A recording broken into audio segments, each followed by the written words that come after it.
പെട്ടെന്ന് ഒരു കല്യാണം ഉറപ്പിച്ചത്? അവനോട് പറഞ്ഞേക്ക്, ഇനി ഇത്തരം വേണ്ടാത്തരങ്ങൾ കാണിച്ചാ ആടിച്ച് ഞാൻ ചെവിക്കല്ല് ചേർക്കും. അവൻ ഇങ്ങനൊരു മോഹം തോന്നിയാ നിന്നോടോ എന്നോടോ പറഞ്ഞാ പോരെ? പ്രേമലേഖനം എഴുതണോ? ആ മാഷയുടെ വീട്ടിൽ ചെന്ന് വഴക്കുണ്ടാക്കുന്ന എന്റെ പേടി. നീ എന്തിനാ എഴുത്ത് അച്ഛൻ്റെ കയ്യിൽ കൊടുക്കാൻ പോയത്? പിന്നെ ഞാൻ എന്താ ചെയ്യണ്ടേ? അതിന് മറുപടി എഴുതണോ? കീറി കളഞ്ഞാ പോരെ? ക്ഷോഭിക്കില്ല, എന്നാ ക്ഷോഭം വന്നാ പിടിച്ചാ കിട്ടാത്ത ആളാ. ജയ മാധവ വിഷ്ണു ഗജമുഖ ജനവത. എന്താ അങ്ങനെ അന്താളിച്ച് നോക്കണേ? പോയ ആളല്ലല്ലോ വരണത്. അല്ല, കുചേലൻ അവലും കൊണ്ട് ദ്വാരകയ്ക്ക് പോയി തിരിച്ചു വന്നപ്പോ കുടിലുണ്ടായ നേരത്ത് കൊട്ടാരായിരിക്കണു. അറിയില്ലേ കഥ? അതാണ് ഇപ്പൊ ഇവിടെയും സംഭവിച്ചിരിക്കുന്നത്. മനുഷ്യർക്ക് മനസ്സിലാവണ ഭാഷ പറയും. മനസ്സിലാവാതിരിക്കാൻ ഞാൻ എന്താ ഇംഗ്ലീഷിലാ പറയണേ? നീ നമ്മുടെ മാധവണ്ണി മാഷ്ട ക്ഷാരത്ത് പോയിട്ടുണ്ടോ? ഇല്ല. ഒന്ന് പോണ്ടതാ. 16 കെട്ടാ ഗോവിന്ദ പിഷാരുടെ കേട്ടിട്ടുണ്ടോ? മാഷയുടെ മുത്തശ്ശൻ, അദ്ദേഹം കൊച്ചി തമ്പുരാന്റെ സർവാധികാരിക്കാരനായിരുന്നു. ഇപ്പോഴും ഐശ്വര്യത്തിന് ഒരു കുറവുമില്ല. മാഷ് കലാമന്ദിരത്തിൽ വരണതേ സർക്കാരിൽ നിന്ന് കിട്ടണ നക്കാപ്പിച്ച കാശ് മോചിട്ടൊന്നുമല്ല, കഥകളിയോടുള്ള സ്നേഹം കൊണ്ടാ. ഇപ്പൊ ഈ പഴംപുരാണമൊക്കെ വിളമ്പണത് എന്തിനാ? അതോ പറയാം. മോളകത്തേക്ക് പോവും. ഈശ്വരൻ നമ്മളെ കൈവിടില്ല. നമ്മുടെ മാളുവിനെ സോമശേഖരനുണ്ടെ കൊണ്ട് വിവാഹം കഴിപ്പിക്കാൻ മാഷ് ഒരുക്കാണ്. വാക്കും തന്നു, പഠിപ്പ് കഴിയട്ടെ എന്നാ പറഞ്ഞ. എന്റെ ഗുരുവായൂരപ്പാ. പെൻഷൻ പറ്റി വീട് ഒഴിഞ്ഞു കൊടുക്കുമ്പോ ക്ഷാരത്തേക്ക് പോരാനാ മാഷ് പറഞ്ഞേക്കണേ. എങ്ങനെയുണ്ട് ഭഗവാന്റെ കളി? ആരും അറിയണ്ട. അവളോടും പറഞ്ഞേക്ക, കൂട്ടുകാരോടൊന്നും പറയണ്ടാന്ന്. ഒക്കെ അസൂയക്കാരാ. ഏടത്തി എന്താ എന്നെ അത്യാവശ്യമായിട്ട് അന്വേഷിച്ചു എന്ന് പറഞ്ഞേ? ആര് പറഞ്ഞു? ഏട്ടൻ. അതോ, നിന്നോട് പഠിപ്പിൽ ശ്രദ്ധിക്കാൻ പറഞ്ഞു ഏട്ടൻ. അതെപ്പോഴും പറയണല്ലേ? എപ്പോഴും പറയണ പോലെ അല്ല ഇത്. നിന്റെ ശ്രദ്ധ ഇപ്പോ സാഹിത്യത്തിലാണെന്ന് തോന്നി. സാഹിത്യത്തിലോ? നളൻ ദമയന്തിയെ സ്നേഹിക്കുന്നതിനേക്കാൾ, കണ്ണൻ രാധയെ സ്നേഹിക്കുന്നതിനേക്കാൾ, ശിവൻ ഉമയെ സ്നേഹിക്കുന്നതിനേക്കാൾ സ്നേഹിച്ചോളൂ. പക്ഷെ അത് ഇപ്പൊ വേണ്ട. പിടിച്ചു അത്. ആരും അറിയില്ലെന്നാ കരുതിയ? വേണ്ടാത്തരം കാണിച്ചാ അടിച്ച് ചെവിക്കല് തകർക്കുന്ന ഏട്ടൻ പറഞ്ഞേക്കണേ. വേഗം പഠിച്ച് പാസ്സായി നല്ലൊരു നിലയാവ്, എന്നിട്ട് കെട്ടിച്ച് കൈ തരാന്ന്. മനസ്സിലായോടാ? ഇത് സ്വപ്നാണോ അല്ലെങ്കിൽ? ഇനി മറുപടി കിട്ടിയില്ലെങ്കിലും മരിക്കൊന്നും വേണ്ട.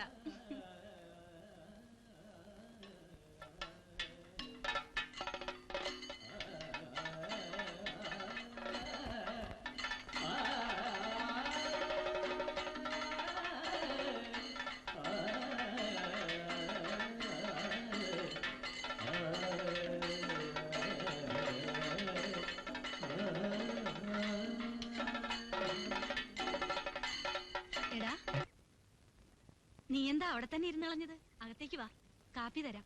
വേണ്ട.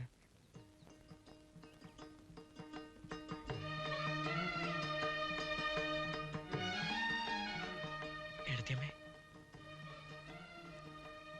Thank you.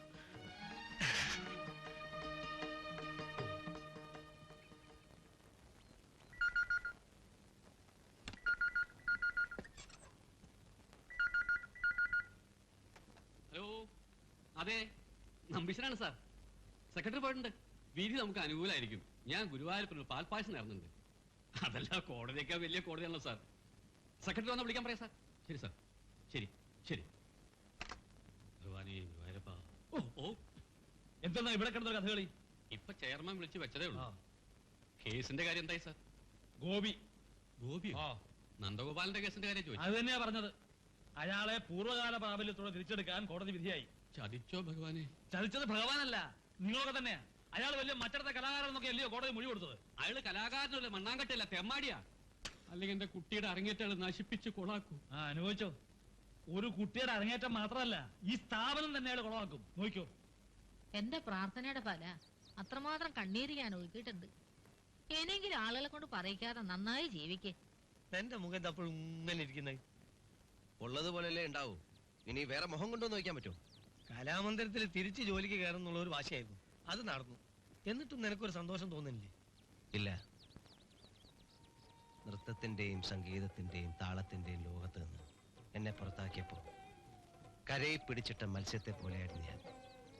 പക്ഷെ ഇപ്പോ നിഴലിനോട് പടവെട്ടി ജയിച്ചതുപോലെ. ആര് ജയിച്ചു, ആര് തോറ്റു?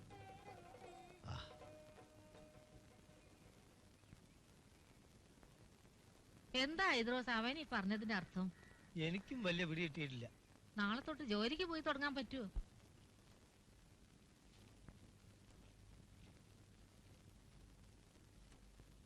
സർ ആ. ഞാൻ ജോയിൻ ചെയ്യാൻ വന്നതാണ്. അതൊക്കെ ആഫീസില് തന്നെ ആരാ എന്റെ മുറിയിലേക്ക് ക്ഷണിച്ചത്? എന്റെ മുറിയോ? അത് വീട്ടിൽ. ഇത് ഈ സ്ഥാപനത്തിന്റെ സെക്രട്ടറിയുടെ മുറിയല്ലേ? താൻ എന്നോട് തർക്കുത്തരം പറയാൻ നിൽക്കാതെ പോയി പണി നോക്കടാ. പക്ഷേ അതിനു മുമ്പ് ഒരു ചെറിയ കണക്കുണ്ട്. അറ്റൻഡൻസ് രജിസ്റ്ററിൽ ഒപ്പിട്ട പിന്നെ അത് തീർക്കാൻ പറ്റില്ല. കണക്കോ? ആ എന്ത് കണക്ക്? തീർന്നു. ഇത് ചെയ്തില്ലെങ്കിൽ എന്റെ മനസ്സിൽ സാറിനോടൊരു ദേഷ്യം ഇരുന്ന് പുകയും.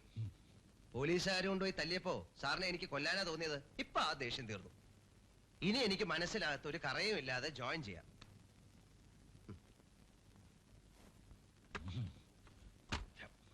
അതെ,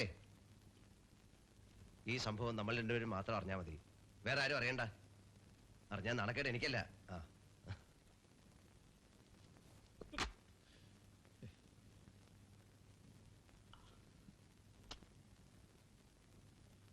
ഞാൻ ഏത് കളരിയിലാണ് പോകേണ്ടത്? എനിക്കറിയില്ല, അതൊക്കെ ആലോചിച്ച് തീരുമാനിക്കേണ്ടി വരും. കുട്ടികളാരും കളരി കയറുന്നില്ല. പിന്നെ എവിടെ കയറണേ? എല്ലാവരും കൂത്തമ്പലത്തിൽ കൂടിയിരിക്കുക. എന്തിന് സമരാത്രേ. സമരോ? ഇവിടെ അങ്ങോട്ട് ഏർപ്പാട് ഉണ്ടായിട്ടില്ലല്ലോ. പെൺകുട്ടികളും ആൺകുട്ടികളും എല്ലാരും ഉണ്ട്. ആകെ പ്രശ്നമായ മട്ടാ സാറേ. എന്താ വാസ്തവ പ്രശ്നം? പ്രശ്നം നിങ്ങൾ തന്നെയാ. ഞാനോ? ഓ, കുട്ടികളോട് പരസ്യമായി മാപ്പ് പറയാതെ അവരൊരു കളരിയിലും കയറില്ലാത്രേ. എന്തിനാ മാപ്പ്? കള്ളും കുടിച്ചു വന്ന് ഒരു കുട്ടിയുടെ അരങ്ങേറ്റം താൻ കൂവി നശിപ്പിച്ചില്ലേ? അങ്ങനെ ഒരാളെ അവർക്കൂടെ വേണ്ടെന്ന്. ഓ, അതാണോ കാര്യം? ഞാൻ മാപ്പ് പറയാം. കോടതിയുടെ കമ്മിറ്റിയുടെ തീരുമാനം നാം അറിയേണ്ട കാര്യമില്ല. ഇത്തരം പെരുമാറ്റ ദോഷമുള്ള ഒരാളെ ഗുരുവായി അംഗീകരിക്കാൻ നാം തയ്യാറല്ല. അയാൾ പരസ്യമായി മാപ്പ് പറയണം, അല്ലെങ്കിൽ സ്വയം പിരിഞ്ഞു പോകണം. അതുവരെ ഒരു കളരി ഇവിടെ പ്രവർത്തിക്കില്ല. നന്ദഗോപൻ മാപ്പ് പറയാ, മാപ്പ് പറയാ അല്ലെങ്കിൽ രാജിവെച്ചൊഴിയുക. നന്ദഗോപൻ മാപ്പ് പറയാ, മാപ്പ് പറയാ അല്ലെങ്കിൽ രാജിവെച്ചൊഴിയുക. നന്ദഗോപൻ മാപ്പ് പറയാ, നന്ദഗോപൻ മാപ്പ് പറയാ, മാപ്പ് പറയാ അല്ലെങ്കിൽ രാജിവെച്ചൊഴിയുക. മാപ്പ് പറയാ അല്ലെങ്കിൽ രാജിവെച്ചൊഴിയുക.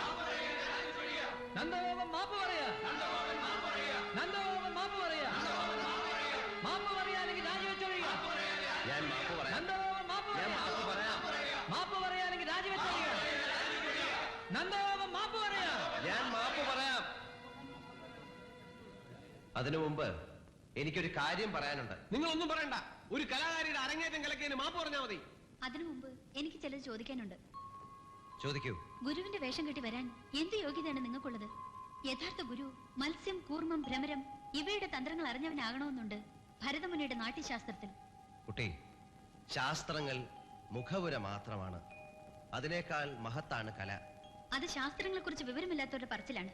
ഭരതന്റെ നാട്യശാസ്ത്ര നിയമങ്ങൾ അനുസരിച്ചാണ് ഞാൻ ആടിയത്. അത് നിങ്ങൾക്ക് മനസ്സിലാവില്ല. ആസ്വാദകർ നിയമങ്ങളൊന്നും ശ്രദ്ധിക്കാറേയില്ല, രസിക്കാറേ ഉള്ളൂ.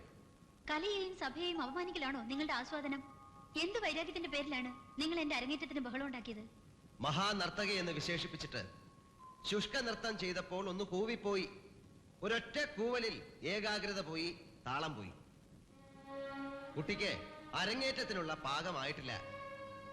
കുട്ടിയുടെ ഗുരുക്കന്മാരാണ് ആദ്യം ആ കൂവൽ കേൾക്കേണ്ടത്. ഭരതനാട്യത്തെ കുറിച്ച് നിങ്ങൾക്ക് എന്തറിയാം? ശാസ്ത്രീയമായി ഈ കുട്ടി ചെയ്തതിൽ എന്താണ് തെറ്റ്? പാവകളിയാണ് നിങ്ങൾ അരങ്ങേറ്റിയത്. ശാസ്ത്രീയമായി ചലിക്കുന്ന മാളവിക എന്ന പാവ. ട്യൂൺ ചെയ്തു വിട്ടാൽ ഏത് യന്ത്രമനുഷ്യനും ഭരതനാട്യം ചെയ്യും. അത് കലയല്ല, കരണങ്ങളുടെ ലയമാണ് കല. നൃത്യ നാട്യങ്ങൾ വികാരഭാവങ്ങളുടെ പ്രകടനമാണ്. ഭാവനാനുഭവത്വം ഭരതത്വം. അതിന് ഭാവന വേണം, അനുഭവം വേണം. മനസ്സും ശരീരവും അർപ്പിക്കണം, എങ്കിലേ രസം ഉണ്ടാവുള്ളൂ. യതോ ഹസ്ത സ്തതോ ദൃഷ്ടി, യതോ ദൃഷ്ടി സ്തതോ മനഃ, യതോ മനസ്തതോ ഭാവോ, യതോ ഭാവ സ്തതോ രസ. ശാസ്ത്രമാണ് നന്ദികേശന്റെ അഭിനയ ദർപ്പണം.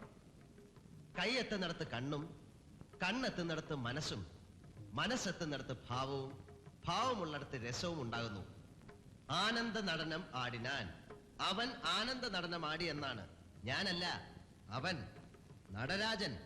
നടരാജൻ ആനന്ദ നടനം ആടി എന്നാണ് സാഹിത്യം. അതെ, ശ്രീ പരമേശ്വരനാണ് ആടിയത്. ഇവൾ ആടിയതും താണ്ഡവം തന്നെയാണ്. അവിടെ നിങ്ങളുടെ ശാസ്ത്രവിധി തെറ്റി. പും നൃത്യം താണ്ഡവം പ്രാഹു, സ്ത്രീ നൃത്യം ലാസ്യമുച്യതേ. ഭരതന്റെ നാട്യശാസ്ത്രമാണ്. പുരുഷനാണ് താണ്ഡവം, സ്ത്രീക്ക് ലാസ്യമാണ് വിധി.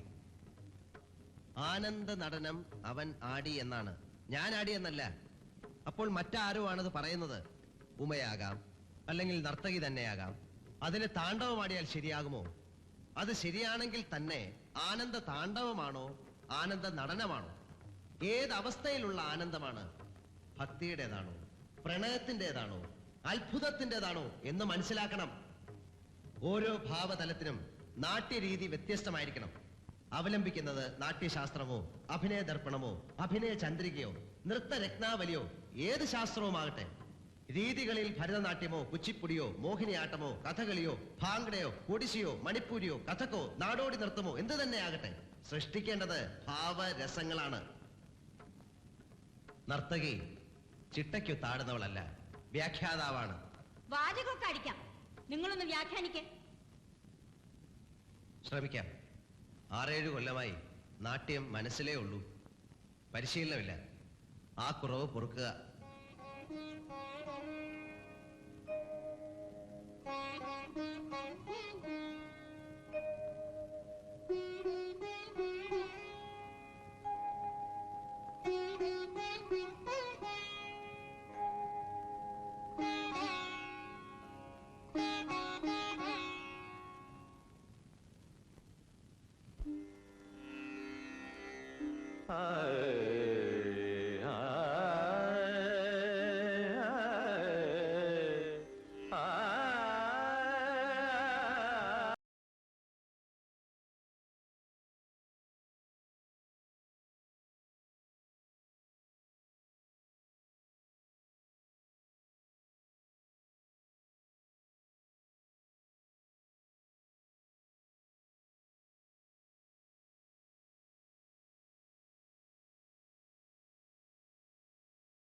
ഞാൻ മാപ്പ് പറയാം.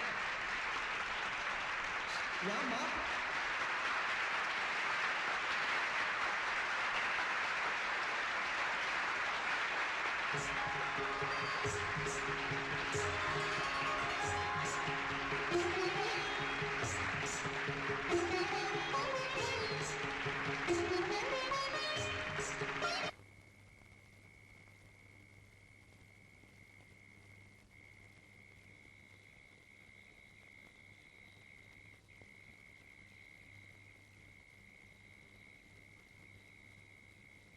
ഈ സ്ഥാപനത്തിന്റെ ചരിത്രത്തിൽ ആദ്യമായിട്ടായത്.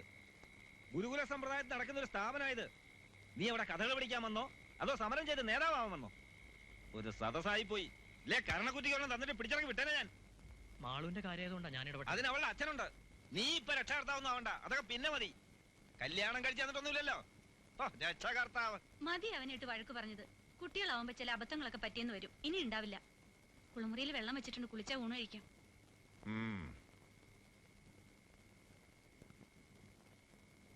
നീ എന്തിനാ എന്നിങ്ങോട്ട് വരാൻ പോയത്? നല്ല ചൂടായിരിക്കും പറഞ്ഞായിരുന്നോ? ഏട്ടനെ പോലെ എനിക്കുണ്ട് ഇത്തിരി ചൂട്. മാളുവിന്റെ കാര്യത്തിൽ ഞാൻ ചൂടാവണ്ടേ ഏടത്തി? അതിന് സമരമല്ല, വേണ്ടി വന്ന അയാൾക്കിട്ട് 2 കൊടുത്തൂന്നും വരും. എന്നിട്ടിപ്പൊ ചമ്മിയില്ലേ എല്ലാരും? ഞാൻ അറിഞ്ഞു വിശേഷമൊക്കെ. അത് പിന്നെ അയാള് നല്ല അസൽ പെർഫോമറാ, അത് മാനിക്കാണ്ട് പറ്റുമോ? ആ ഏതായാലും നമ്മുടെ പെർഫോമൻസിൽ മാള് ഹാപ്പിയാ, എനിക്കത് മതി. ഞാൻ ഏട്ടനോട് പറയണുണ്ട്. അയ്യോ ചതിക്കല്ലേ, ഞാൻ പോണു. ഉണ്ടിട്ട് പോവാടാ, നല്ല അവിയലുണ്ട്. വേണ്ടേ, ഉണ്ണാനിരിക്കുമ്പോ അഷ്ടകലാശം കൂടി കാണേണ്ടി വരും. ഹോസ്റ്റലിൽ നല്ല അഴ കുഴമ്പൻ സാമ്പാറുണ്ട്. പോട്ടെ.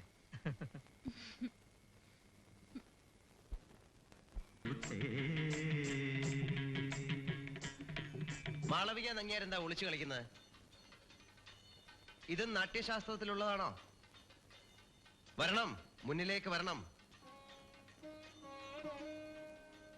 താൻ പിന്നിലേക്ക് നിൽക്കൂ.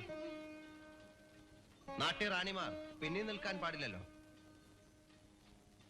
ഒന്നുകൂടി നോക്കാൻ. താ ഇങ്ങനെ അഭിനയിച്ച് എന്നെ വരട്ടുകയാണോ? അല്ലെങ്കിൽ ഏതെങ്കിലും ശാസ്ത്രവിധിയോ? കരുണരസമല്ല ഇവിടെ വേണ്ടത്, ശൃംഗാരം, സാത്വിക ശൃംഗാരം. ഇതും ഒരു ആനന്ദാവസ്ഥയാണ്. കലാമന്ദിരത്തിന്റെ അഭിമാനതാരത്തിന് മനസ്സിലാവണുണ്ടോ? എന്താ കുട്ടി, എഴുന്നേക്കൂ, എഴുന്നേപ്പിക്കൂ. കൊണ്ടു കൊണ്ടു. ഛേ, കഷ്ടായി പോയി. എന്തിനാ കുട്ടി കരഞ്ഞേ? മാഷ് കളിയാക്കിട്ടല്ലേ? ആണോ? എങ്കിൽ സാരമില്ല. നിങ്ങളുടെ കൂട്ടുകാരിക്ക് അഹങ്കാരത്തിന്റെ കൊമ്പുണ്ട്, അത് ഒടിക്കണം, അല്ലെങ്കിൽ അവൾ ഒന്നും ആവില്ല. ഒരു കാര്യം ചോദിച്ചോട്ടെ മാഷേ? ചോദിക്കൂ. അരങ്ങേറ്റത്തിന് മാളവികയെ മാഷ് കൂവി, ഞങ്ങൾ എന്താ വെറുതെ വിട്ടത്? അതിന് പല കാരണങ്ങളുണ്ട്. നിങ്ങളൊക്കെ സാധാരണ കുട്ടികളെ പോലെ അരങ്ങേറി. തെറ്റുകുറ്റങ്ങൾ പൊറുക്കാം. ഇവൾ ആരാണ്? കലാമന്ദിരത്തിന്റെ അഭിമാനതാരവും. അഭിമാനതാരം ആ നിലവാരം പുലർത്തണം, അതൊന്ന്. പിന്നെ പ്രശംസിച്ച് പ്രശംസിച്ച് എല്ലാവരും കൂടെ ആ കുട്ടിയുടെ ഭാവി നശിപ്പിക്കുകയാണ്. നർത്തകി ലക്ഷണങ്ങളുള്ള ഒരു കുട്ടിയാണവൾ. അവളിൽ വലിയൊരു ഭാവി ഞാൻ കാണുന്നുണ്ട്. ആ കുട്ടി അഹങ്കാരിയായി നശിക്കരുത്, അതിനുവേണ്ടി കൂവി. പിന്നെ കുറച്ച് എൻ്റെ കുറുമ്പ്, അങ്ങനെ പലതും ഉണ്ട്. ഒരു നർത്തകിയുടെ കണ്ണുനീര് വീണ് ഈ കളരിയിൽ ഇന്നിനി പഠിപ്പ് വേണ്ട.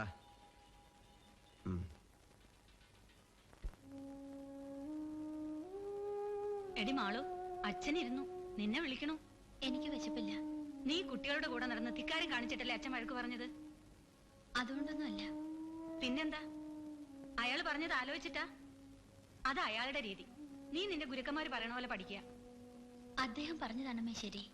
എന്താ എന്താ പറഞ്ഞേ? നന്ദഗോപം പറഞ്ഞതാ ശരിയെന്നാ ഇപ്പൊ ഇവളും പറയണത്. ആ, അപ്പൊ അങ്ങനെ ആയോ? 3 കൊല്ലം ഞാൻ പഠിച്ചതും അഭ്യസിച്ചതൊന്നും നാട്യമേ അല്ല. മോളെ, 3 കൊല്ലം കൊണ്ട് ആർക്കും ഒന്നും പഠിക്കാൻ പറ്റില്ല. ഒരു അടിസ്ഥാനം ഉണ്ടാക്കാനേ പറ്റുള്ളൂ. അയാളുടെ രീതിയാണ് ശരിയെങ്കിൽ ആ ചിട്ടകൾ പഠിപ്പിക്കും. അതിനല്ലേ അയാൾ വന്നിരിക്കുന്നത്. ഓ, ഇത് പണ്ടാരാണ്ടോ പറഞ്ഞ പോലെ. എനിക്ക് വിശക്കണം, നീ വരണ്ടോ?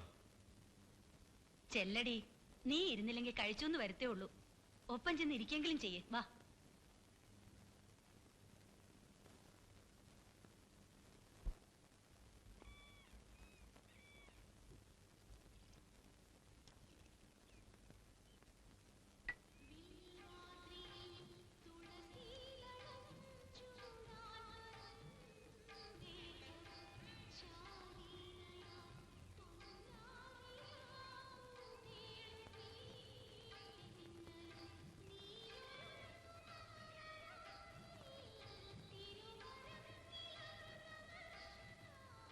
എന്താ നോക്കണേ?